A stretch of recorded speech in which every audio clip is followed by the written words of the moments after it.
같이 기도드리겠습니다. 주님, 말씀을 듣는 시간입니다. 이 자리에 모여 주님의 말씀을 사모하는 이들에게 오늘 귀한 은혜를 내려 주시옵소서. 말씀에는 힘이 있습니다. 말씀에는 능력이 있습니다. 말씀 안에는 구원에 이르게 하는 지혜가 있습니다. 주여, 오늘 말씀을 듣는 중에 그 힘이 실제로 역사하는 모습을 우리의 눈으로, 우리의 귀로 들을 수 있게 하여 주시옵소서. 그리하여 날마다 그 힘을 얻으려고 주님의 말씀 앞으로 달려나오는 발길들이 날마다 때마다 늘어나게 하옵소서. 주여, 이 시간이 끝날 때까지 항상 주님께서 함께하여 주실 것을 믿으며 우리 주 예수 그리스도의 이름으로 기도를 드립니다. 아멘. 예, 오늘은 데살로니가전서 4장 11절에서 18절 말씀으로 일하기를 힘쓰라는 제목으로 말씀을 드리겠습니다. 먼저 데살로니가전서 4장 11절부터 18절까지 말씀 같이 한번 읽어보겠습니다. 같이 읽겠습니다. 또 너희에게 명한 것 같이 조용히 자기 일을 하고 너희 손으로 일하기를 힘쓰라. 이는 외인에 대하여 단정히 행하고 또한 아무 궁핍함이 없게 하려 함이라. 형제들아, 자는 자리에 가는 수는 너희가 알지 못함을 우리가 원하지 아니하노니 이는 소망 없는 다른 이와 같이 슬퍼하지 않게 하려 함이라. 우리가 예수께서 죽으셨다가 다시 살아나심을 믿을진대 이와 같이 예수 안에서 자는 자들도 하나님이 그와 함께 데리고 오시리라. 우리가 주의 말씀으로 너희에게 이것을 말하노니 주께서 강림하실 때까지 우리 살아남아 있는 자도 자는 자보다 결코 앞서지 못하리라. 주께서 호령과 천사장의 소리와 하나님의 나팔 소리로 친히 하늘로부터 강림하시리니 그리스도 안에서 죽은 자들이 먼저 일어나고 그 후에 우리 살아남은 자들도 그들과 함께 구름 속으로 끌려 공중에서 주를 영접하게 하시리니 그리하여 우리가 항상 주와 함께 있으리라. 그러므로 이러한 말로 서로 위로하라. 아멘. 바울이 고린도전서를 썼는 목적이 이제 나와요. 1장, 2장, 3장까지 지난주에 얘기를 드렸는데 거기에 그곳에서는 아직 전혀 왜 내가 이 얘기를 하는가 이런 건 나오지 않았습니다. 4장에 갔어야 이제 나와요. 아주 천천히 나오는 거죠. 우리 그 동네에 김앤유 치과라고 있습니다. 치과가 아니고 내과라고 있어요. 그인데 거긴 사람이 굉장히 많습니다. 환자들이 많아요. 저도 옛날엔 거기 갔었는데 요즘은 가지 않습니다. 가면은 너무 많이 기다려요. 그래서 바꿔버렸어요. 다른 데로. 근데 그곳에 가면 왜 그렇게 환자가 많을까? 생각을 좀 해봤는데 거기에 그 원장되는 의사가 있는데 이 사람으로 인해서 그런 것 같아요. 이 사람이 굉장히 친절하게 대합니다. 그리고 사람 마음을 아주 기분 좋게 만들어요. 예를 들자면 이렇습니다. 제가 제일 처음에 거기에 그 내과에 갔을 때 보니까 그 원장 선생님하고 저하고 대학교가 같아요. 그래서 우리 대학교 같아서 우리 그 같은 동문이다. 그렇게 얘기를 했더니 그 다음에 제가 갔을 때 그분이 진료실에 들어가니까 벌떡 일어서서 선배님 오셨습니까? 그러면서 이렇게 인사를 하는 거예요. 아주 기분 좋잖아요. 아주 기분 좋아요. 그래서 마음을 푸근하게 만들어줘요. 그리고 뭔가 이렇게 얘기를 할 때마다 그 얼굴색이 아주 좋아 보입니다. 이렇게 얘기를 한마디 해주고 그렇게 이렇게 얘기하니까 마음이 푸근하게 넓어져요. 마음이. 그래서 내가 어디 아프다, 왜 왔다 이런 거를 마음 편안하게 이제 얘기를 다 하는 거예요. 다 하면은 그 의사 선생은 그걸 듣고는 제일 처음에 하는 소리가 뭐 별일 없는 것 같네요. 그러면서 이렇게 얘기하는 거예요. 의사가 별일 없을 것 같다 이러니까 마음이 편안해. 이건 뭐 별거 아닌 모양이다 하면서 그런 생각이 들고 그다음에 나올 때쯤 돼가지고는 얘기를 할 때 나올 때 좀 마음이 내가 뭐 별로 병이 크지 않은 모양이다.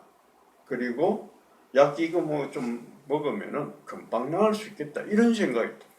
마음이 푸근해 기뻐요. 그러니까 다음엔 또 그리기로 가는 거예요. 병원이 거기만 있는 거 아니잖아요.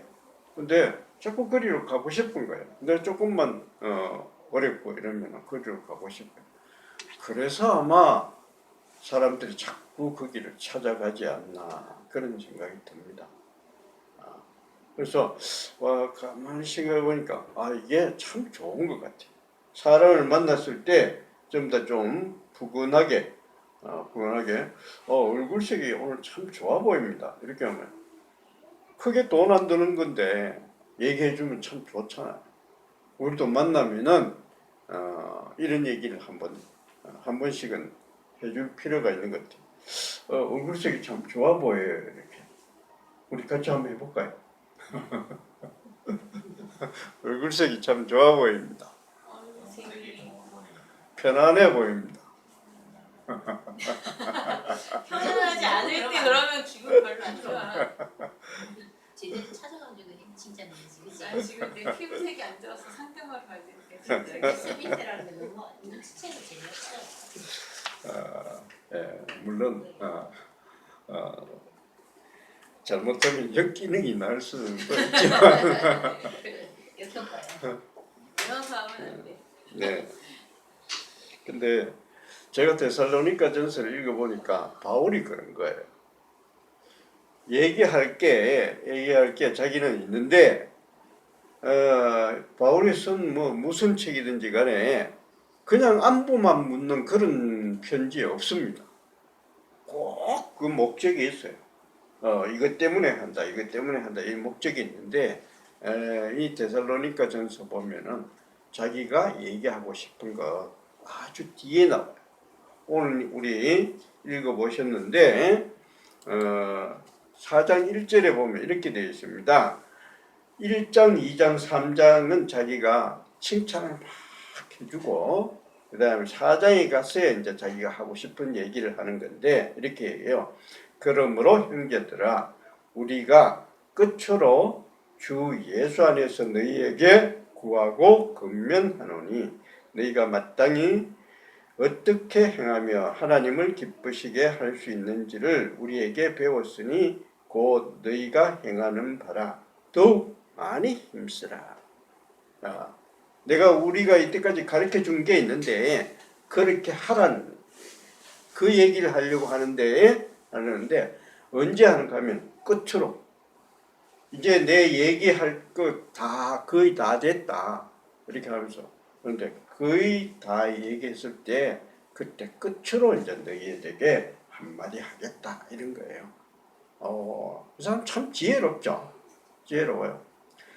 여자들이 되게 전화하고 뭐 이렇게 하는 거 보면은 전화 할 때 오래 하잖아요. 보면은 한 1시간 정도는 하는 것 같아요. 뭔가 이렇게 하면. 근데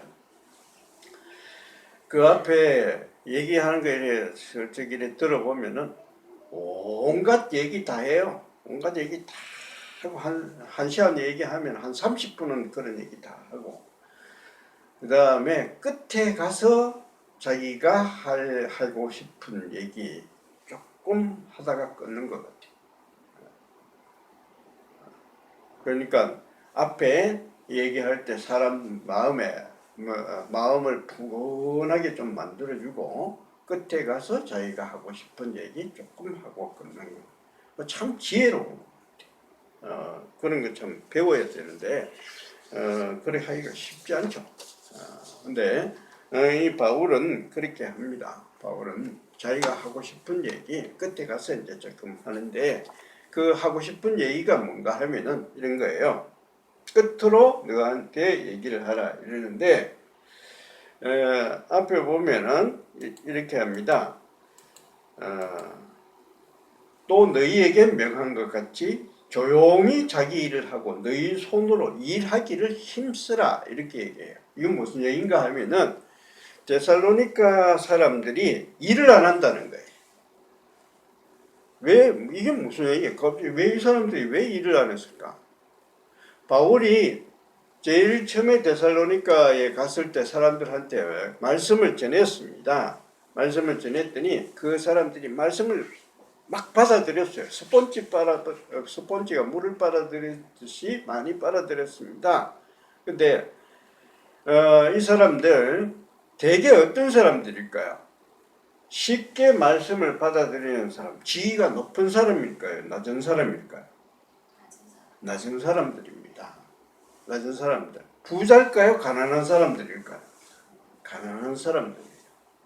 왜 그런가 하면은 높은 사람들 그리고 부유한 사람들 이런 사람들은 별로 미래에 대해서 관심이 없어요. 현재가 더 좋아요. 현재가 더 좋아서 이 세상에서 어떻게 해서든지 이 세상에서 오래 살고 즐기고 싶어. 그런 사람들은 미래에 대해서 별로 관심이 없습니다. 그러니까 낮은 사람들, 지위가 낮은 사람들, 가난한 사람들 이런 사람들이 성경 말씀을 많이 받아들입니다. 우리나라도 제일 처음에 기독교가 제일 처음에 들어왔을 때 어떤 사람들이 먼저 받아들여요? 양반일까요? 상민일까요? 상민들이요. 밑에 종들, 계급이 없는 사람들 이런 사람들이 많이 받아들였어요. 근데 이런 사람들은 아주 힘든 사람들입니다. 힘든 사람들인데 그 사람들이 말씀을 많이 받아들인 이유는 미래가 있다는 거예요. 이 세상에서 내가 어떻게 하는 것보다 저 하면은 부활이 있다는 겁니다. 부활이 있어서 부활 후에 어떻게 된다 하는 이런 게 많은 거예요. 우리 기독교의 특징이 뭔가 하면은 부활입니다. 어떤 종교도 사람이 부활했다, 죽은 사람이 살아났다 이런 건 없습니다. 기독교 외에는 없어요. 사람들 전부 다 죽으면 그만이지. 죽은 사람이 다시 살아났다 이런 거 없어요. 대개는 사람들이 뭐 이렇게 하는데 영이 다시 살아났다든가 이렇게만 얘기하지 어떤 종교라도 사람이 육체를 가진 사람들이 육체를 잊고 다시 살아났다 이런 종교는 기독교밖에 없어요. 그런데 그러니까 기독교는 이 부활이 특징적인데, 근데 이 가난한 사람들이 지위가 낮은 사람들이 이 부활 신앙을 받아들였는데 이 사람들은 힘들고 어렵기 때문에 이 부활 신앙을 받아들이기는 들였는데 이 부활에 대해서 이 부활 교리에 대해서 많이 못 배운 거예요. 배울 수도 없어요. 왜냐하면은 성경에 부활에 대해서 별로 가르쳐 주는 게 없습니다. 오늘 우리 본문 말씀을 읽었는데 이런 구절 부활에 대해서는 이런 구절들밖에 없어요. 요한계시록의 부활에 대해서 이런저런 얘기를 하지만 요한계시록은 거의 다 상징적입니다. 뭐 색깔이 어떻고 12대문이 어떻고 유리바다가 어떻고 이런 얘기를 하지만 그거 전부 다 상징적이에요. 뭐 보석으로 꾸며져 있고 실제로 그게 보석으로 꾸며져 있는지 천국이 어디 있는지 천국이 저 하늘 위에 있는지 땅 밑에 있는지 그런 거 우리 모릅니다. 전혀 모르고요. 색깔이 뭐 12대문이 있고 뭐 이러는데 그거 12대문이 있는지 없는지 우리 몰라요. 상징적이에요. 그냥 이런 식으로 이런 식일 거다 하면서 좀 두리뭉실하게 이렇게 얘기만 해줬어요. 그리고 특히 특징적인 건 뭔가 하면은 예수님께서 마지막에 이 세상에 오시는데 그 날짜 아무도 모르는 거예요. 예수님도 몰라요. 아무도 아는 사람이 없습니다. 오직 하나님 아버지만 안다고 그렇게 돼 있어요. 그런데 이렇게 얘기했을 때 워낙 그 모호하게 얘기를 하니까 사람들이 거기다가 자기 생각을 자꾸 입히는 거예요. 이거 모르는 거다 이랬으면은 우린 그냥 모르는 걸로 이렇게 받아들이면 되는데 성경에서는 그 날짜가 심판의 날짜가 언젠지 모른다 이렇게 하면 이거 모르는 거구나 이렇게 그냥 받아들이면 되는데 그게 아니라 사람들은 모른다고 하니까 자꾸 거기다가 자기 생각을 입혀요. 자기 생각을 입혀요. 이렇지 않을까 그 왜 그런가 하면은 피곤하고 어렵고 힘드니까 자기 나름대로 좋게 자꾸 자기 생각대로 받아들이려고 하는 거예요. 그 사람들 어떻게 생각했느냐? 데살로니가 사람들 말씀을 받아들이기는 받아들였는데 지금 현재 자기의 삶이 괴롭고 힘들고 어려우니까 예수님이 곧 오실 거다. 곧 오실 거다. 곧 오실 거다. 그러니까 곧 오시는데 일 안 해도 된다. 할 필요 없다. 뭐라고? 그 금방 오는데 내가 일을 열심히 해놔봐야 금방 오실 텐데 내가 일을 왜 하냐 이런 식으로 왜 그런 얘기를 생각을 하게 되는가 하면 지금 현재 삶이 힘드니까 편한 쪽으로 내가 일을 안 해도 된다는 이런 식으로 그걸 받아들여 버린 거예요. 그 둔갑을 시켜버렸어요. 자기 편한 대로. 이런 거는 절대로 이렇게 하시면 안 되죠. 말씀을 그런 식으로 하나님의 말씀을 성경에 있는 말씀을 자기 편한 식으로 받아들여가지고 자기 편한 식으로 해석해버리면 안 되는 거예요. 이런 일 많이 합니다. 우리 이신층이 오직 믿음으로 구원을 받습니다. 이렇게 얘기하면은 사람들이 그걸 어떻게 받아들이는가 하면은 오직 믿음으로 이러니까 하는 것 없이 행위 없이 아무것도 안 해도 믿음만 가지면은 구원을 받는다. 이렇게 바꿔버리는 거예요. 그거 아니라는 거예요. 그런 식으로 내가 편한 대로 바꾸면 안 된다는 거예요. 모든 이단들이 다 그렇습니다. 자기 편한 대로 바꿔버려요. 하나님 말씀을 말씀대로 받아들이지 않고 자기 편한 대로 자꾸 받아들이는 거예요. 바울이 데살로니가 사람들한테 얘기하는 게 그겁니다. 힘써서 일해라. 그 얘기는 뭔가 하면 너희 편한 대로 말씀을 바꾸어서 너희 편한 대로 바꾸어서 해석하지 말라는 거예요. 말씀을 말씀대로 그대로 받아들이라. 날짜 모른다 하면은 모르는 걸로 그렇게. 그래서 우리 지금 많은 실수를 하는 거예요. 많은 실수. 사람들이 점점 아마 앞으로 갈수록 더 심해질 거예요. 점점 모이기를 싫어하죠. 편하게 구원은 받고 싶은데 편하게 받고 싶은 거예요. 모이지 않고 예배는 드리지 않고 구원은 받고 싶으니까 자기 나름대로 해석을 하는 겁니다. 예배 안 드려도 돼. 교회 안 모여도 돼. 그냥 말씀만 하면 되는 거야. 예배는 모여서 하나님께, 이 예배가 사실은 예전으로 따지면 이게 제사입니다. 모여서 하나님께 영광을 올려드리는 거예요. 그런 식으로 그렇게 해서 하나님께 영광을 올려드리는 걸로 그렇게 우린 받아들여야 되는데, 우린 자꾸 지식만 얻어가려고 하는 거예요. 그래서 설교 시간만 가장 중요하다고 그렇게 생각하는 거예요. 그렇지 않습니다. 설교 시간만 중요한 게 아니에요. 예배 전체가, 시작부터 끝까지 예배 전체가 하나님께 영광을 올려드리는 겁니다. 그러니까 설교만 중요한 것이 아니라, 설교 시간만 중요한 것이 아니고, 처음에 첫 찬송 부를 때부터 마지막 송령할 때까지 그 전체가 다 중요한 겁니다. 우리는 자꾸 내가 편하려고 설교 시간만 중요한, 그것만 중요하니까 그때 왔다가 축도도 끝나기 전에 가버리려고 하는, 이것만 들으면 됐다, 이게 제일 중요한 거니까 이렇게 사람들이 자꾸 자기 편한 대로 자꾸 바꿔가려고 하죠. 우리 그렇게 하지 않기를 바랍니다. 바울이 데살로니가 교인들한테 얘기한 것이 바로 그겁니다.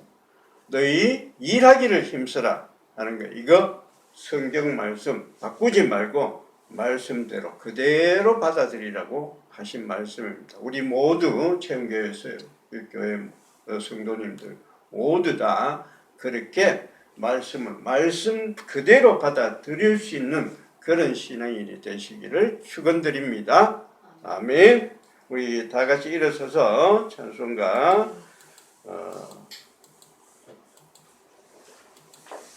496장 찬송 같이 부르겠습니다.